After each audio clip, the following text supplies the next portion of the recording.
Good morning friends, তোমরা সবাই কেমন আছো? আশা করি ভালো আছো, সুস্থ আছো। আমিও ভালো আছি। আজকে আবার একটি নতুন ব্লগে তোমাদের সবাইকে স্বাগত জানাচ্ছি।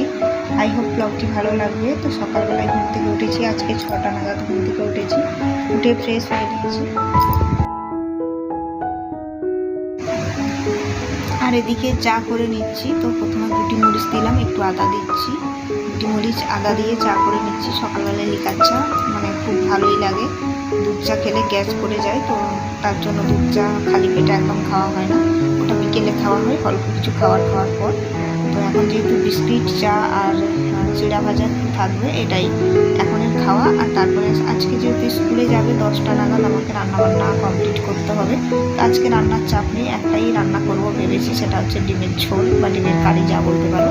ডিমের কারি করবো অ্যাকচুয়ালি, মাখা মাখা করবো, খুব বেশি ঝোল করবো না। তো চলো ভিডিওটার সঙ্গে থাকো তোমরা। তো এই যে চিড়ে ভাজা, বিস্কুট আর চা এটা নিয়ে নিয়েছি এখন খাওয়ার জন্য। তো দুজন মিলে খেয়ে নিলাম। আর তারপরে এই যে চলে এলাম, একটা আলু কেটে নেব, আর তার সাথে ডিমের যে রান্না করব, তরকারি করব, তার জন্য মশলা করে নেব।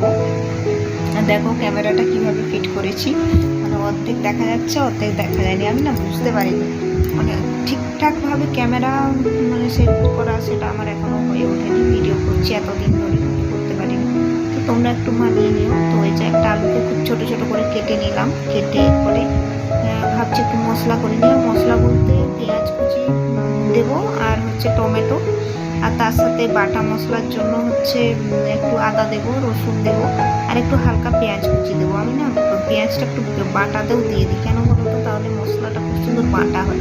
মিক্সিতে কোনো জল মানে অ্যাড করি না, পেঁয়াজের যে রসটা থাকে ওটাতেই খুব সুন্দর বাটা হয়ে যায়। তো তার জন্য একটা পেঁয়াজ পুরোই দিচ্ছি, হাফ পেঁয়াজ আমি ভাজার জন্য এমনি তেলের মধ্যে টমেটো পেঁয়াজ একসাথে ভেজে নেব, আর একটা হাফ পেঁয়াজ দিচ্ছি বাটার জন্য। মানে বাটা বলতে ওখানে রসুন থাকবে, আদা থাকবে, দুটো শুকনো লঙ্কা দিয়েছি মানে দেবো, আর হচ্ছে একটু পেঁয়াজ দিচ্ছি, ব্যাস এটাই হচ্ছে মশলা। তো অনেকে ডিমে রসুন ইউজ করে না, সবসময় আদা দিয়ে জিরা দিয়ে করে, তো আমি একটু হালকা রসুন মানে ইউজ করি, ভালোই লাগে খেতে। আর টমেটো দেওয়া থাকছে, তো তার জন্য অল্প পরিমাণে চিনিও অ্যাড করি। তো আর ঝাল তো থাকছেই, এই লঙ্কাগুলো মানে খুবই ঝাল। আজকে দুটো শুকনো লঙ্কা দিয়েছি, জানি না কেমন ঝাল হবে। অনেকটা আলুটা পুরোটা ছোটো ছোটো করে কেটেছি, যাতে খুব সুন্দর করে একদম মানে সেদ্ধ হয়ে যায়। আর আজকে বলছে শনিবার, তো কালকে আবার আমাদের মানে খাওয়া দাওয়া একটু ভালোই হয়। রবিবারটা ছুটির দিনটা, মানে আমিষ তো থাকেই, মাছ মাংস যাই থাকুক না কেন, তার সাথে হচ্ছে দই থাকে, মিষ্টি থাকে, মানে সেদিন একটু খাওয়াটা একটু অন্যরকম খাওয়া হয়। তো তার জন্য বললো যে আজকে একটা তরকারি ভাত করে দাও, বেশি কিছু করতে হবে না, কালকে তো খাওয়া দাওয়া ভালো হবে।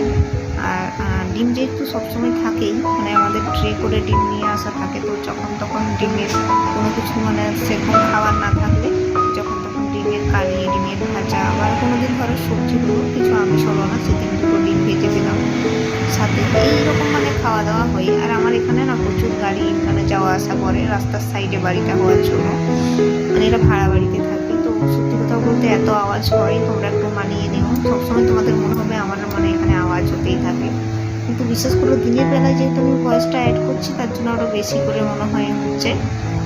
এটা যদি রাত্রে করি তাহলে তো হবে না, কিন্তু রাত্রে আমার একদম সময় থাকে না, মানে নিজের জন্য সময় রাখতে হয়, নিজের একটা পড়াশোনার মধ্যে যেহেতু আমি জড়িত, তার জন্য। তারপরে এই যে কাপড়গুলো একটু ভাঁজ করে নিচ্ছে, প্রচুর গরম, ওখানে বসে থাকতে পারলাম না।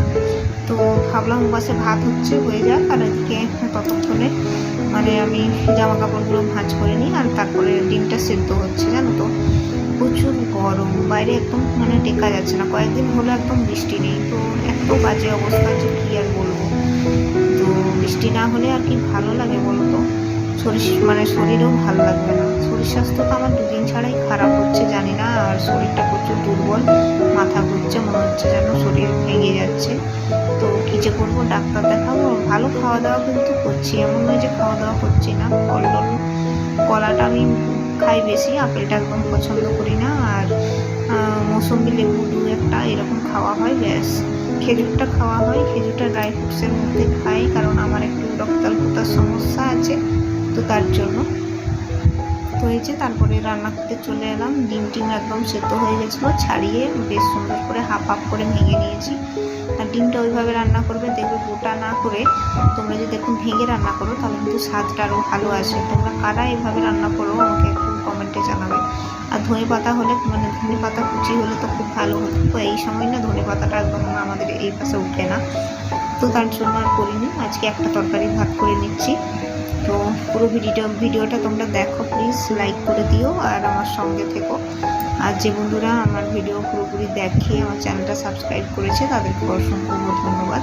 তো এটা খুব বেশি নাড়াচাড়া করে আবার ভাজা যাবে না, নয়তো কুসুমটা জানো তো বেরিয়ে যাবে। আর ওইভাবে উবুক করেই ভাজতে হয় প্রথমে, তাহলে কুসুমটা একটু ভাজা হয়ে গেলে না আর বেরোনোর সম্ভাবনা থাকে না। তো এই যে ভাজা হয়ে গেছে আর আমি এই যে পাইচারি করছি, এখানে দাঁড়িয়ে থাকতে পারছি না, এত গরম লাগছে। আর এই বারান্দাটা যেহেতু টিনের মানে চাল দেওয়া, তো প্রচুর গরম, মানে বারান্দাটা পুরোটাই খালি, গ্রিলস দেওয়া আছে তার জন্য। এই যে অল্প একটু ভেজে তুলে নিচ্ছি আর এরপর আলুগুলো ভেজে নেবো। আর কীভাবে রান্নাটা করছি পুরোটাই তোমরা দেখো, আশা করি তোমাদের ভালো লাগবে। তো এই যে আলু কুচু মানে আলুটা কীভাবে সরু সরু কেটেছি দেখো, একদম ছোট্ট সরু সরু কেটেছি, মানে খুব মোটা বা বড় রাখিনি। আমার এরকম বড় আলু রাখলে অনেকক্ষণ সেদ্ধ হতে সময় লাগে, খুব একটা ভালো লাগে না। 6-5 জন রান্না হবে, তাড়াতাড়ি করে সেদ্ধ হবে। আমার মনে হয় তাড়াতাড়ি করলেই একটু আমার নিজের সুবিধা, আমি একটু রেস্ট পাবো, প্লাস হচ্ছে যে নিজের জন্য একটু সময় বের করতে পারবো। সবসময় কি রান্না বান্না নিয়ে থাকতে ভালো লাগে বলো? বিকেলবেলায় আবার আমাকে রান্না করতে হবে, রাতে আবার রান্না করতে হবে, শুধু 3 বার রান্না নয়, খাওয়া তার সাথে যত বাসন হবে, শুধু আমার মনে হয় 3-4 বার আমাকে বাসনই ধুতে হয়। জানি না তোমাদের কীরকম লাগে, মানে নাজেহাল অবস্থা হয়ে ওঠে মাঝে মধ্যে।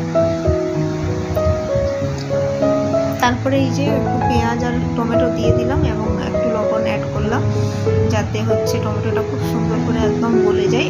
লবণ দিলে দেখবে একটু তাড়াতাড়ি ভাজা হয়। তো যখন একদম গলে গেছে তখন এই যে বাটা যে মশলাটা সেটা দিয়ে দিলাম। আর জানি না আজকে আবার ঝাল কেমন হবে, তো সব কিছু দিয়ে এরপর হচ্ছে একটু হালকা করে চিনি দেবো, কেন বলো তো? কালারটার জন্য।